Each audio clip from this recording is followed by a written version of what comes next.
हे कृष्ण। सभी भक्तों का स्वागत है।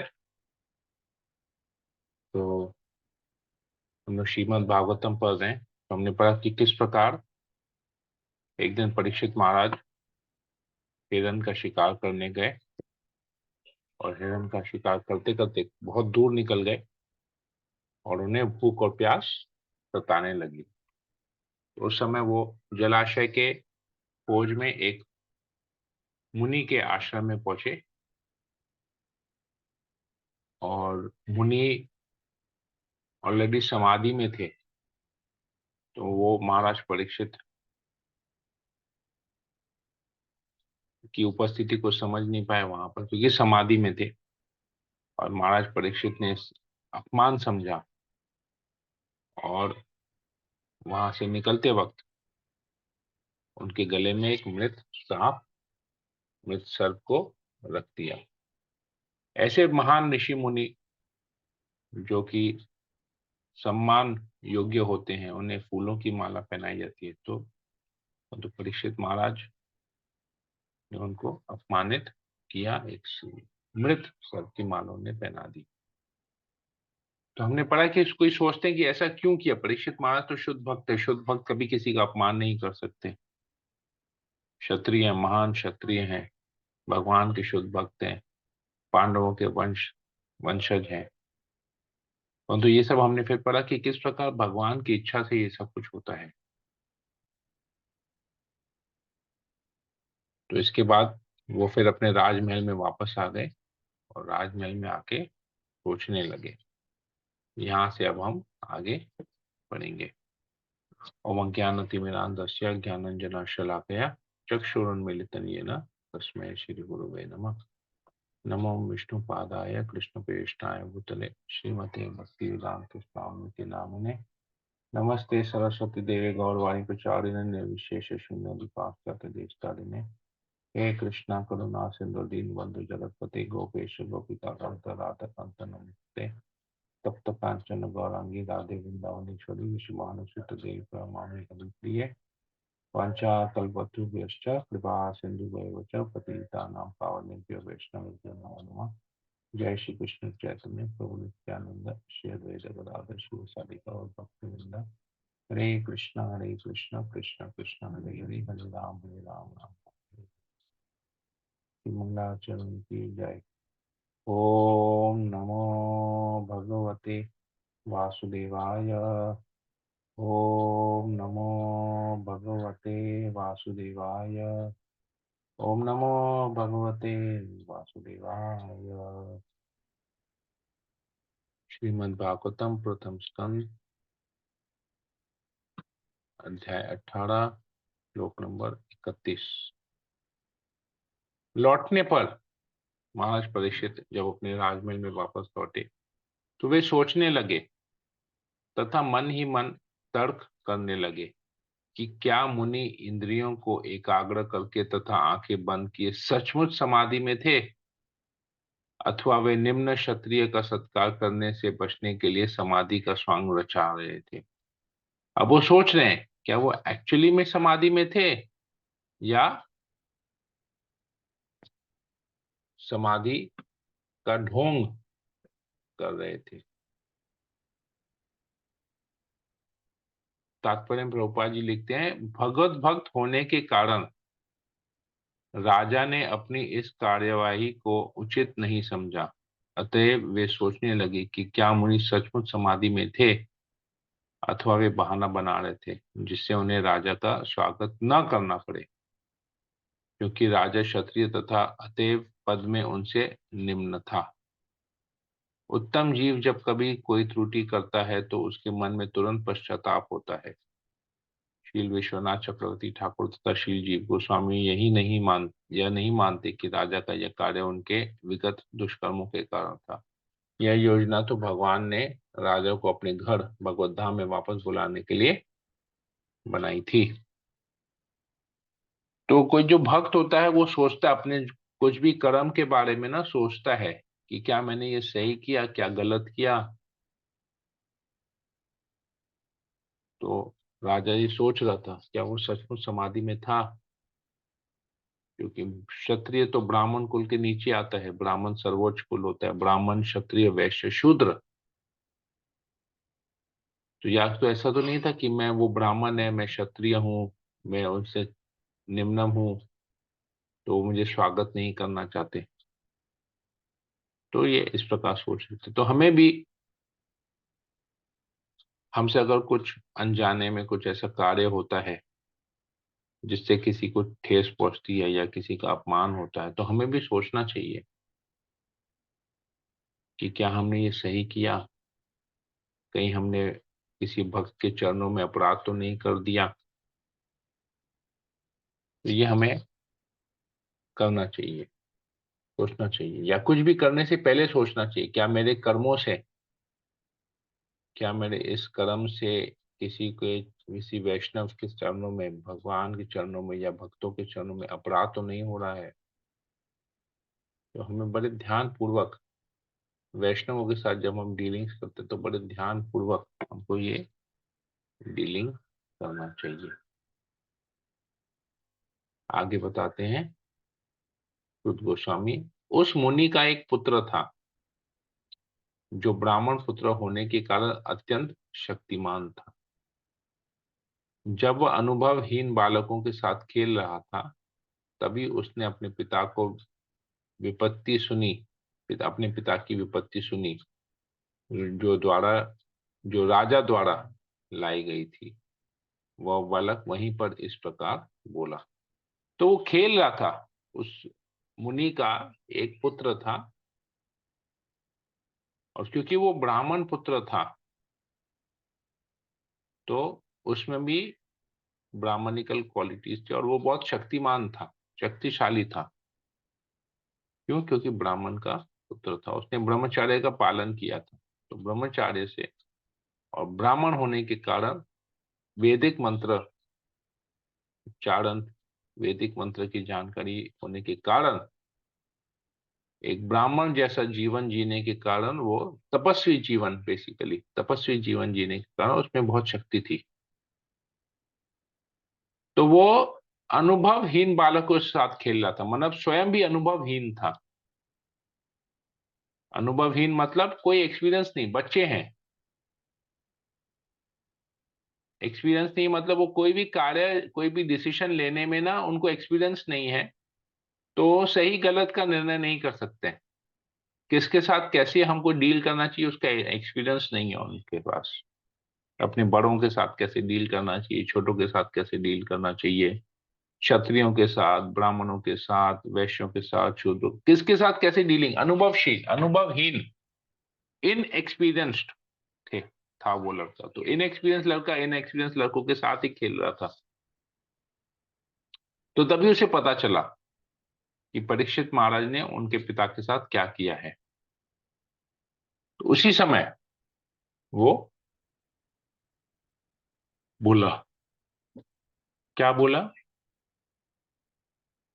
इससे तात्पर्य बहुत इंपॉर्टेंट है। प्रभुपाद जी लिखते हैं, महाराज परीक्षित ने के उत्तम शासन के कारण अल्प वय बालक, जो अभी अन्य अनुभवहीन बालकों के साथ खेल रहा था, योग्य ब्राह्मण के समान तेजस्वी हो सकता था। यह बालक श्रृंगी नाम से जाना जाता था, और उसे अपने पिता से ब्रह्मचार्य की अच्छी शिक्षा प्राप्त हुई थी, जिससे वह इसी आयु में एक ब्राह्मण के समान शक्तिशाली तेजस्वी हो गया था। लेकिन क्योंकि कलयुग जीवन के चार आश्रमों की सांस्कृतिक धरोहर को विनष्ट करने के अवसर की ताक में था, अतएव इस अनुभव शून्य बालक के ने कलयुग को अवसर प्रदान किया कि वह वैदिक संस्कृति के क्षेत्र में प्रविष्ट हो सके। कली के प्रभाव से जीवन के निम्नतर आश्रमों के प्रति घृणा के भाव का प्रारंभ इस ब्राह्मण बालक से हुआ, और इस तरह दिन प्रतिदिन सांस्कृतिक जीवन क्षीण होता गया। इस तरह ब्राह्मण अन्याय के पहले शिकार महाराज परीक्षित हुए, और इस प्रकार कली के आघात के प्रति राजा द्वारा दिया जाने वाला संरक्षण शिथिल पड़ गया। तो कली ने सबसे पहले ब्राह्मण को अटैक किया, अनुभवशील ब्राह्मण को अटैक किया, उसकी बुद्धि को अटैक किया। और ब्राह्मण ने क्या किया? क्षत्रिय के ऊपर अटैक किया। तो कली यहाँ पर कैसे प्रवेश करता है? ब्राह्मण बुद्धि कहलाता है, एडवाइजर। अगर एडवाइजर कली के चंगुल में आ गया तो सब कुछ नष्ट हो जाएगा। तो यही चीज हम यहाँ पर देख रहे हैं।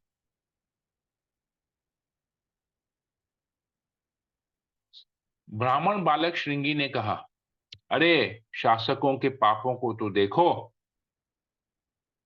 जो अधिशासी दास सिद्धांतों के विरुद्ध कौवों तथा द्वार के रखवाले कुत्तों की तरह अपने स्वामियों पर पाप ढाते हैं। तो क्या कह रहा है देखिए, कौवा कह रहे हैं परीक्षित महाराज को, द्वार के रखवाले कुत्ता कह रहा है उसे।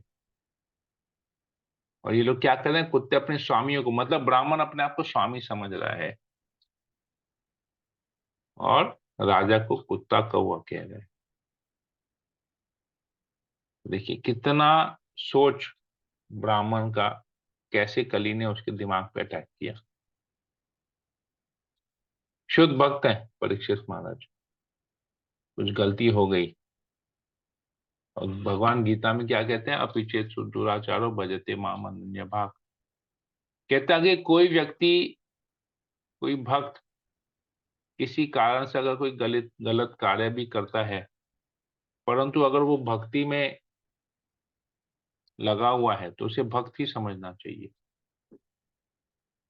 उसने कोई गलत काम किया होगा, अपने पूर्व जन्म के कर्म के कारण कुछ गलत किया होगा, परंतु अगर गलत करे कार्य करने के बाद अगर वो रियलाइज करता है कि उसने गलती की है और वो दोबारा वो भक्ति करता है, भक्ति के पद से नीचे नहीं गिरता, तो उसे भक्त समझना चाहिए। ये गीता में भगवान कहते हैं। परंतु यहाँ पर क्या हो रहा है? वो उसे कुत्ता कह रहा है, कौवा कह रहा है।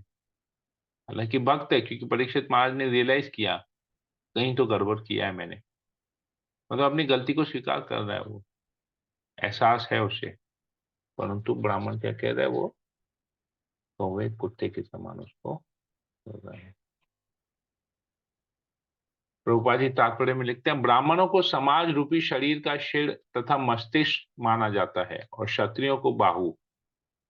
बाहुओं की आवश्यकता शरीर के सभी प्रकार के क्षतियों से बचाने के लिए पड़ती है, लेकिन बाहुओं को सिर तथा मस्तिष्क के निर्देश के अनुसार कार्य करना होता है। यह प्राकृतिक व्यवस्था है जो परमेश्वर द्वारा की गई है, क्योंकि भगवत गीता में पुष्टि की गई है कि चारों वर्ण, जिनका नाम ब्राह्मण, क्षत्रिय, वैश्य तथा शूद्र है, मनुष्य के गुणों तथा उनके कार्यों के अनुसार निर्धारित किए गए हैं। तो भगवान गीता में कहते हैं, चतुर्वर्ण्यम मया शिष्टम गुण कर्म विभाग। स्वाभाविक है कि ब्राह्मण के पुत्र के लिए अपने योग्य पिता के निर्देशन में ब्राह्मण बनने के अच्छे अवसर प्राप्त रहते हैं, जिस प्रकार एक चिकित्सक के पुत्र के लिए योग्य चिकित्सक बनने का अच्छा अवसर रहता है। इस प्रकार वर्ण व्यवस्था अत्यंत वैज्ञानिक है। पुत्र को पिता की योग्यता का लाभ उठाना चाहिए और एक ब्राह्मण या चिकित्सक बनना चाहिए, अन्य कुछ नहीं। योग्य हुए बिना कोई न तो ब्राह्मण बन सकता है, न चिकित्सक, और यही समझ शास्त्रों तथा सामाजिक व्यवस्थाओं का अभिमत है। यहाँ पर महान ब्राह्मण के योग्य पुत्र श्रृंगी ने जन्म से तथा प्रशिक्षण दोनों से अपेक्षित ब्राह्मण शक्ति प्राप्त कर ली थी, किंतु उसमें संस्कृति का अभाव था, क्योंकि वह अनुभवहीन बालक था।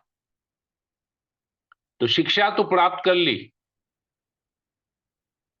शक्ति भी प्राप्त कर ली, परंतु संस्कृति को, संस्कृति मतलब कैसे सम्मान देना चाहिए किसी को, वो संस्कृति को उसने अभी नहीं समझा था, क्योंकि वो अनुभवहीन था। क्योंकि वो वन में रह रहे हैं, तो वन में सभी ब्राह्मण रहे हुए हैं और ब्राह्मण के पुत्र ब्रह्मचार्य का पालन कर रहे हैं, तो उनके, उनका जो बाहरी दुनिया से, जंगल के बाहर जो शहर के जो दुनिया है, जो राजमहल है जहाँ राजा रहते हैं, अन्य लोग रहते हैं, उनसे उनका अभी तक इंटरेक्शन नहीं हुआ है उस बालक का।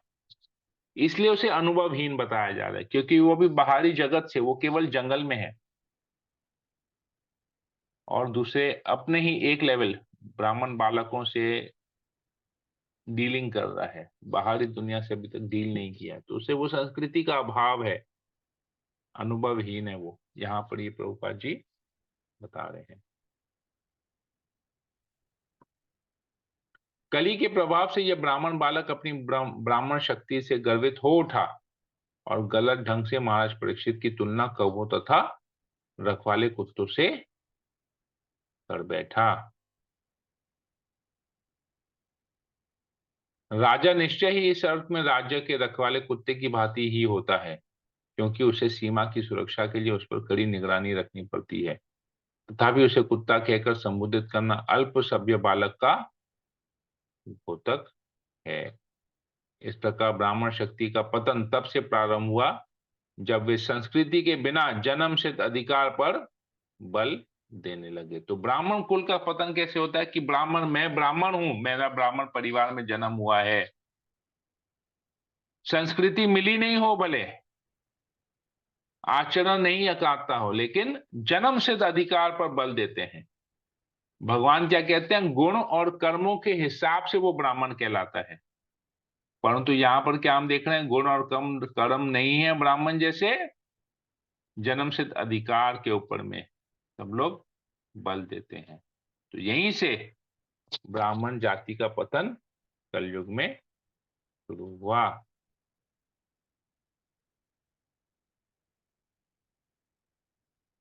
आगे अगले श्लोक में कहते हैं, राजाओं की संतानें निश्चित रूप से द्वार रक्षक कुत्ते नियुक्त हुए हैं और उन्हें द्वार पर ही रहना चाहिए। तो किस आधार पर ये कुत्ते घर में घुसकर अपने स्वामी की ही थाली में खाने का दावा करते हैं? तो देखिए किस प्रकार अपमानित कर रहा है श्रृंगी, वो ब्राह्मण बालक परीक्षित महाराज को। कहते ये तो कुत्ता है, और कुत्ता की इतनी हिम्मत कैसे हुई कि वो मालिक के घर में घुस के उसकी थाली में खाने का दावा करे। सबों के परम शासक भगवान श्री कृष्ण के प्रस्थान के पश्चात हमारे रक्षक तो चले गए, लेकिन ये उपद्रवी फल फूल रहे हैं। अतएव इस मामले को मैं अपने हाथ में लेकर उन्हें दंड दूंगा। अब मेरे पराक्रम को देखो। तो कहते हैं कृष्ण ही एकमात्र थे जो सबके संरक्षण करते थे, सबकी रक्षा करते थे। अब कृष्ण चले गए हैं, तो देखो ये कैसा उपद्रवी है, ये रिबेलियन है, उपद्रवी पूरे अब लगता है ये योग्य नहीं है, ये उपद्रवी है, रिबेलियस नेचर का है। तो मुझे ही अपने हाथ में लेकर, पावर को लेकर उसे दंड देना पड़ेगा। तो सोचिए एक छोटा सा बालक, कितना अहंकार है उसमें। तो शक्ति अगर गलत लोगों के हाथ में जाती है, तो उस अहंकार से वो लोग कितना गलत कार्य करते हैं। तो कहते हैं अब मेरे पराक्रम को तुम देखो। क्रोध से लाल लाल आंखें किए अपने संगियों से कहकर उस ऋषि पुत्र ने कौशिक नदी के जल का स्पर्श किया और निम्नलिखित शब्द रूपी वज्र छोड़ा। तो उसने जल लिया अपने हाथ में, कौशिक नदी का जल लिया और क्या कहा, श्राप दिया। उस ब्राह्मण पुत्र ने राजा को इस प्रकार श्राप दिया, आज से 7वें दिन अपने वंश के इस सर्वाधिक नीच महाराज परीक्षित को तक्षक सर्प डस लेगा, क्योंकि इसने मेरे पिता को अपमानित करके शिष्टाचार के नियमों को तोड़ा है। तो मृत्यु दंड। देखिए एक छोटा सा बालक अपने पावर को, अनुभवहीन होने के कारण अपने पावर को किस प्रकार मिसयूज कर रहा है। ज्ञान का अभाव है उसे, संस्कृति का अभाव है उसे, तो वो उसको, राजा को शाप दे रहा है। कैसा शाप? 7वें दिन तक्षक साप सर्प उसे डस ले, क्योंकि इसने मृत सर्प मेरे पिता के गले में डाला है, तो इसकी मृत्यु भी सर्प के डसने से ही होगी। तत्पश्चात जब वो बालक आश्रम को लौट आया, तो उसने अपने पिता के गले में सर्प देखा और उद्विग्नता के कारण वह जोर से चिल्ला पड़ा, हे ब्राह्मणों, अंगिरा मुनि के वंश में उत्पन्न इस ऋषि ने अपने पुत्र का चिल्लाना सुनकर धीरे धीरे अपनी आंखें खोली और अपनी गर्दन के चारों ओर मरा हुआ सर्प देखा। उन्होंने मरा हुआ सर्प एक और फेंक दिया और अपने पुत्र से पूछा कि वह क्यों रो रहा है, क्या किसी ने उसे चोट पहुंचाई है। यह सुनकर बालक ने जो कुछ घटना घटी थी उसे कह सुनाया। पिता ने अपने पुत्र से सुना कि राजा को शाप दिया गया है, यद्यपि उसे इस तरह दंडित नहीं किया जाना था, क्योंकि वह समस्त मनुष्यों में श्रेष्ठ था। ऋषि ने अपने पुत्र को शाबाशी नहीं दी, अपितु उल्टे वे यह कहकर पछताने लगे, हाय, मेरे पुत्र ने कितना बड़ा पाप कर्म कर लिया। उसने एक तुच्छ अपराध के लिए इतना भारी दंड दे दिया है। वे बालक तुम्हारी बुद्धि हे बालक, तुम्हारी बुद्धि अपरिक्व अपरिपक्व है, अतएव तुम्हें ज्ञान नहीं है कि राजा मनुष्यों में सर्वोत्तम और भगवान के तुल्य होता है। उसकी तुलना कभी भी सामान्य लोगों के साथ नहीं की जा सकती। उसके राज्य के नागरिक उसके दुर्दम तेज से सुरक्षित रहकर समृद्धमय जीवन व्यतीत करते हैं। तो एक राजा के गुण बता रहे हैं यहाँ पर। हे बालक, एक छत्र राजसत्ता द्वारा रथ चक्र धारण करने वाले भगवान का प्रतिनिधित्व किया जाता है, और जब राजसत्ता ही मिट जाती है तो सारा संसार चारों चोरों से भर जाता है, जो तितर बितर मेमनों की भांति असुरक्षित प्रजा को तुरंत परास्त कर देते हैं। राजा की शासन प्रणाली के समाप्त होने तथा धूर्तों एवं चोरों द्वारा लोगों की संपत्ति लूटने के कारण बड़े बड़े सामाजिक विघ्न आएंगे। लोग हताहत किए जाएंगे, पशु तथा स्त्रियां चुराई जाएंगी, और इन सारे पापों के उत्तरदायी होंगे हम सब। तो ब्राह्मण अगर सही राजा को नहीं चुनता है तो ये सब प्रॉब्लम्स आते हैं। बेसिकली कहने का मतलब है कि कोई भी जो शासन करता है उसे शास्त्रों का पूर्ण ज्ञान होना चाहिए, शासन कैसे किया जाना चाहिए उसकी योग्यता होनी चाहिए, परंतु ये सब का अभाव अभी हम अपने यहाँ पर देख रहे हैं। उस समय सामान्य लोग जाति वर्ण तथा समाज व्यवस्था आश्रम के गुणात्मक कार्यों के रूप में प्रगतिशील सभ्यता के मार्ग से तथा वैदिक आदेशों से धीरे धीरे गिर जाएंगे। इस प्रकार वे इंद्रिय तृप्ति के निमित्त आर्थिक विकास के प्रति अधिक आकृष्ट होंगे, जिसके फलस्वरूप कुत्ते तथा बंदरों के स्तर की अवांछित जनसंख्या को बढ़ावा मिलेगा। तो देखिए ये कह रहे हैं, सारा प्रेडिक्शन है कलयुग का कि क्या प्रॉब्लम्स अभी आने वाला है। महाराज परीक्षित चले जाएंगे तो क्या प्रॉब्लम्स होने वाला है। सब कुछ वैदिक सभ्यता खत्म हो जाएगी, लोगों का गुण खत्म हो जाएगा, समाज व्यवस्था सब खत्म हो जाएगा, सब कुछ। और कुत्ते बंदरों की तरह जनसंख्या को बढ़ावा देंगे। सम्राट परीक्षित एक पवित्र राजा हैं। वे अत्यंत प्रसिद्ध हैं और उच्च कोटि के भगवत भक्त हैं। वे राजाओं में संत राजऋषि हैं और उन्होंने उन अनेक अश्वमेध यज्ञ किए हैं। जब ऐसा राजा भूख तथा प्यास का मारा थका हारा होता है तो वह किसी भी तरह से शाप दिए जाने के योग्य नहीं होता। तो हालांकि राजा भूख और प्यास से गुस्से से इसने ये किया है, परंतु उसके गुण, उसके अनेक अनेक गुण हैं। एक हो सकता है उसमें अवगुण हो, लेकिन तुमने क्या किया है, उसके एक अवगुण को इतना बारीकी से देखा कि उसके सारे गुणों को तुमने हटा दिया। तो हमारे जीवन में भी हम देखते हैं, भक्तिमय जीवन में भी ना, कोई भी भक्त चाहे वो कितनी भी सेवा कर ले, कितना भी कुछ कर ले, अगर वो जीवन में एक गलती करता है, हमने देखा है कि कोई जीवन में एक गलती करता है ना, तो भक्त ही क्या करते हैं, उस गलती को इतना हाईलाइट करते हैं, इतना उस गलती को पकड़ के उसकी इतनी निंदा करते हैं कि उसके सारे गुणों को वो ढक देते हैं। ये हमने देखा है, मैंने पर्सनली देखा है ये सब चीज को। तो हमें बहुत, जबकि भगवान गीता में उल्टा कहते हैं, भगवान कहते हैं कि भगवान सीधा कहते हैं, हम लोग उल्टा करते हैं जीवन में। भगवान कहते हैं कि अगर वो कभी गलती से भी कोई अगर गलत कार्य करता है, परंतु अगर वो भक्ति में संलग्न है, तो उस गलत कार्य को भूल के उसे भक्त समझना चाहिए, क्योंकि वो अभी भी भक्ति कर रहा है। और हम लोग क्या करते हैं, भक्ति को साइड कर दिया, अरे उसने एक गलत कार्य किया है। उस एक गलत कार्य को इतना हाईलाइट करते हैं, वो अभी भी जो भक्ति कर रहा है, साधना कर रहा है, उसको नहीं देखते हैं।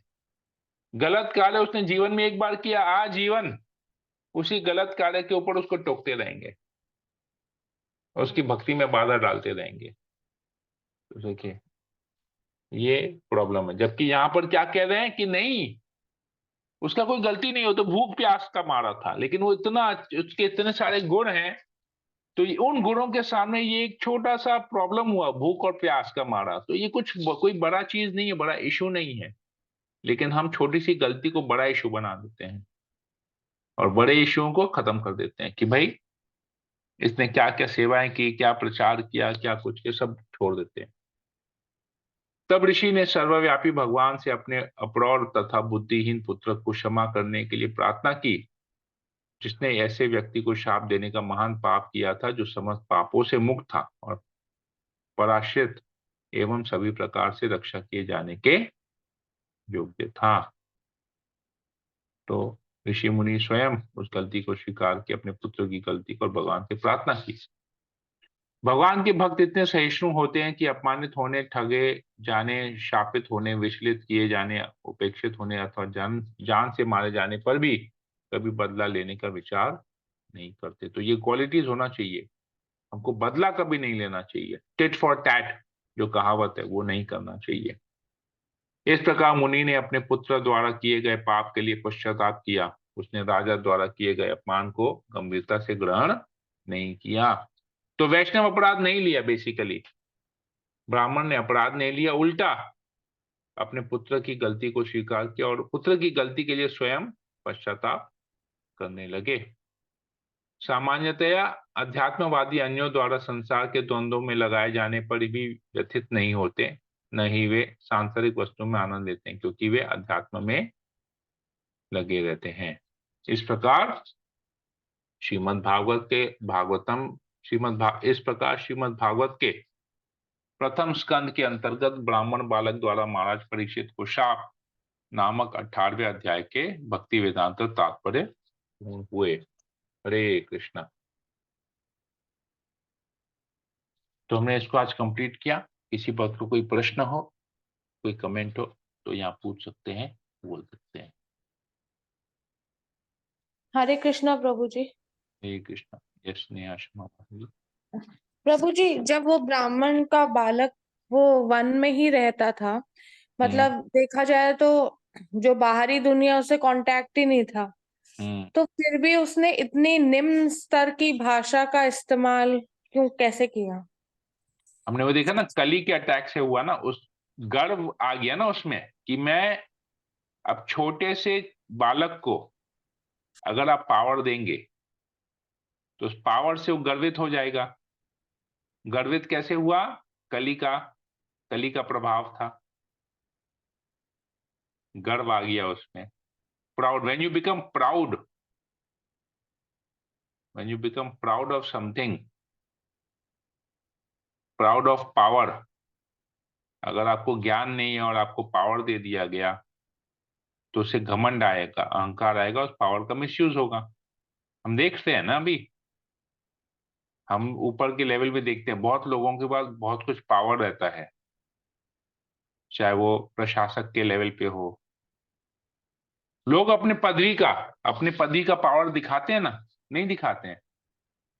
जिस किसी भी लेवल पे ले लीजिए, अपने अगर आप एक सोसाइटी में रहते हैं और उस अपने जो कॉम्प्लेक्स में रहते हैं, उस कॉम्प्लेक्स में देखिए एक एसोसिएशन होगा बिल्डिंग का, उस एसोसिएशन के प्रेसिडेंट को ले लीजिए या ट्रेजरर को ले लीजिए, सेक्रेटरी को ले लीजिए, कितना पावर दिखाता है।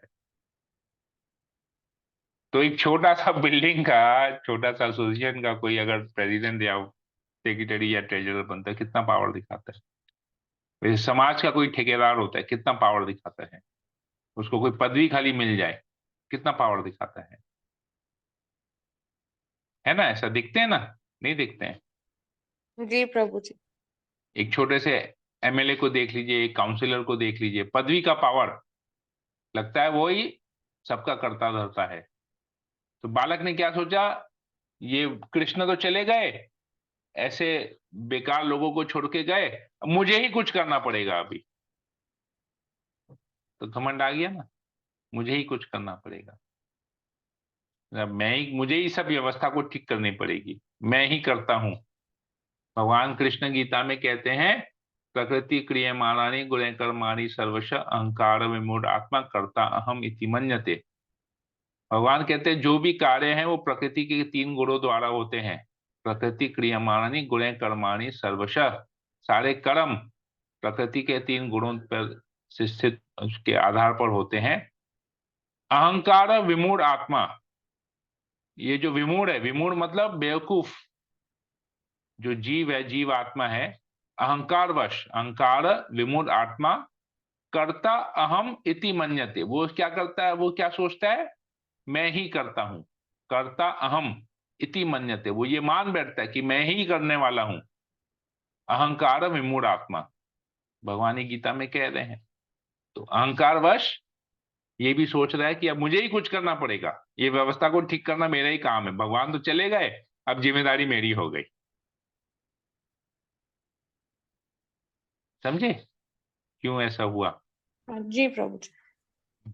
तो we should never be proud of what we have. हमें गर्वित होना चाहिए कि हम भगवान के इस मिशन के साथ, भगवान का ज्ञान हमको मिल रहा है, तो इस ज्ञान को कैसे हम भगवान और भक्तों की सेवा में लगाए। विनम्र होना चाहिए, गर्वित होना चाहिए कि हमको ये ज्ञान मिला है, लेकिन गर्व, ज्ञान जो है हमको विनम्र बनाने के लिए मिलता है। जैसे मैंने बहुत पहले भी एग्जाम्पल दिया है, मैंने स्कूल में इसको पढ़ा था। जैसे एक पेड़ होता है, एक पेड़ में बहुत सारे फल होते हैं। जैसे अगर आपने आम का पेड़ देखा होगा, अगर आम के पेड़ में बहुत सारे फल होते हैं तो वो पेड़ झुका हुआ रहता है, फल के वजन से वो झुक जाता है पेड़। लेकिन अगर उसमें फल नहीं है तो ऊंचा रहता है, आप उसकी डाली को भी हाथ नहीं लगा पाएंगे। लेकिन वो फल होगा ना, तो फल के वजन से वो डाली झुक जाती है। तो वही कहते हैं, तो ये जो फल है ना, ये ज्ञान के समान है। अगर हमको सही ज्ञान मिलता है तो जैसे वो पेड़ झुकता है, फलों के फलों के वजन से पेड़ झुक जाता है, उसी प्रकार अगर हमको सही ज्ञान मिलता है तो सही ज्ञान हमको झुकाता है, हमको विनम्र बनाता है। लेकिन अगर हमें फल नहीं है, उस पेड़ में अगर फल नहीं है, तो हम में अगर ये ज्ञान नहीं है, ज्ञान रूपी फल नहीं है हम में, तो जैसे वो पेड़ ऊंचा खड़ा रहेगा, हम भी ऊंचे खड़े नहीं, विनम्रता, हम झुकेंगे नहीं, हम गर्व से खड़े रहेंगे ऊपर, विनम्र नहीं बनेंगे। तो ये ज्ञान एक्चुअली हमको विनम्र बनाने के लिए होता है, पर हम ज्ञान से अहंकार लेते हैं। उल्टा उल्टा चल रहे हैं यहाँ पर हम, भौतिक जगत में तो सब कुछ उल्टा ही चल रहा है। ठीक है माता जी, I hope I am clear with this example. जी प्रभु जी। Okay, thank you. Hare Krishna. और किसी को कुछ पूछना है, बोलना है? प्रभु जी कौन से नंबर का श्लोक है? हरे कृष्णा। कौन सा श्लोक?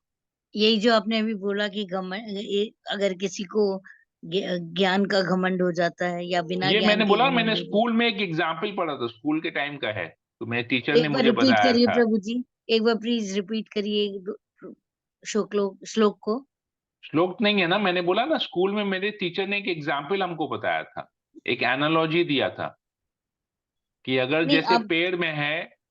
नहीं नॉट दिस प्रभु जी, आपने अच्छा, अभी वो गीता बताया का, ना। ओ अहंकार, हाँ, प्रकृति क्रियमाणानि गुणे कर्माणि सर्वश अहंकार विमूढ़ आत्मा कर्ता अहम इति मन्यते।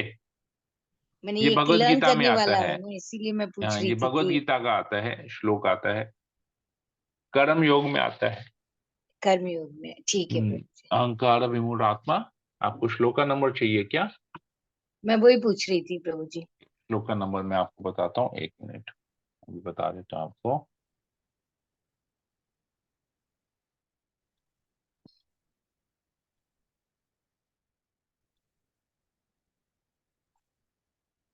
प्रकृति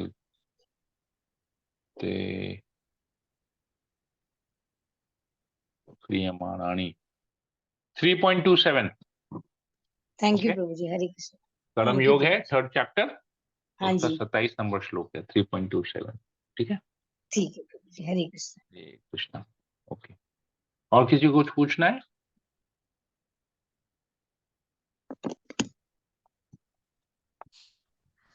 आशा हरे कृष्णा जी। प्रभु जी, दंडवत प्रणाम।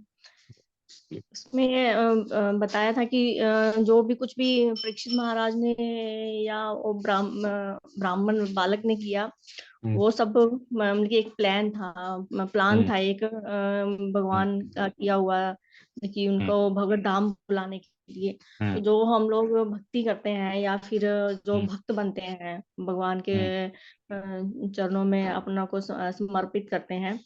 तो क्या वो भी उनकी भगवान की इच्छा से ही होता है कि नहीं, इस पे कृपा होनी चाहिए, तो वो मेरा भक्त बन सकता है। तो ये उनकी, हम लोग जो भक्त बनते हैं वो भी उनकी भगवान की ही प्लानिंग रहती है। भगवान का तो प्लान है कि सभी भगवत धाम वापस आ जाएं। मेरे जितने जीव अंश, मेरे अंश मुझे छोड़ के गए हैं, सब भगवत धाम आ जाएं। भगवान की तो ये इच्छा है, लेकिन हम उस इच्छा में, अब भगवान कृष्ण कह रहे हैं मेरे शरणागतों मैं तुम्हें सभी पापों से मुक्त कर दूंगा। तो भगवान रेडी है ना हमारी शरणागति एक्सेप्ट करने के लिए। हमको शरणागत होना है कि नहीं, वो हमारे ऊपर छोड़ दिए।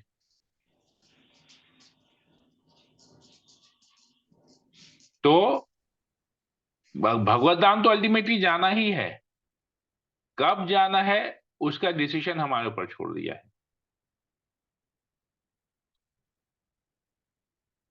भगवान कहते हैं आओ शरणागत हो, मैं तुम्हें सारे पापों से मुक्त करूंगा। कब होना है वो हमारे ऊपर छोड़ दिया है।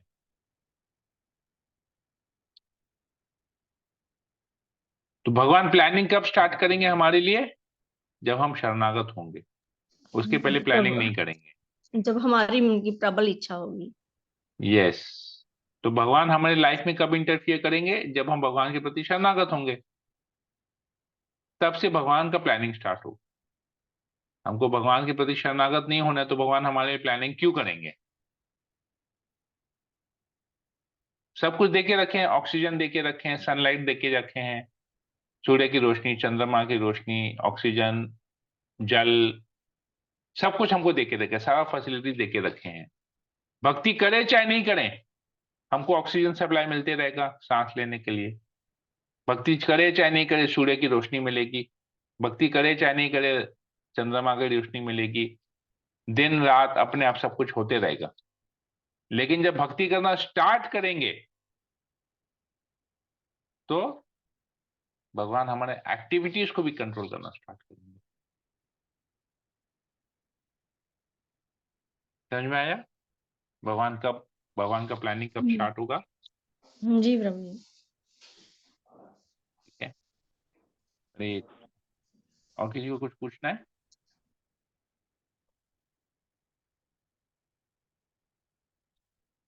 ठीक है, तो फिर मैं सेशन को यही एंड करता हूँ। हमने 18 चैप्टर कंप्लीट किया, जल्दी हो गया। मुझे लगा काफी दिन लगेगा, और हो गया जल्दी। ठीक है, हम लोग कल 19 चैप्टर करेंगे फिर, और फिर वो लास्ट चैप्टर होगा। तो इसी से हम लोग का फर्स्ट कैंटो भागवतम का समाप्त होगा। हरे कृष्णा, हरे कृष्णा, हरे कृष्णा, कृष्ण कृष्ण हरे हरे, हरे राम, राम राम, हरे हरे। वंशाकल्पतरुभ्यश्च कृपा सिन्धुभ्येव च पतितानां पावनेभ्यो वैष्णवेभ्यो नमो नमः। समेत भक्तवृंद की जय, जगद्गुरु श्रील प्रभुपाद की जय, ग्रंथ श्रीमद् भागवतम की जय। हरे कृष्णा।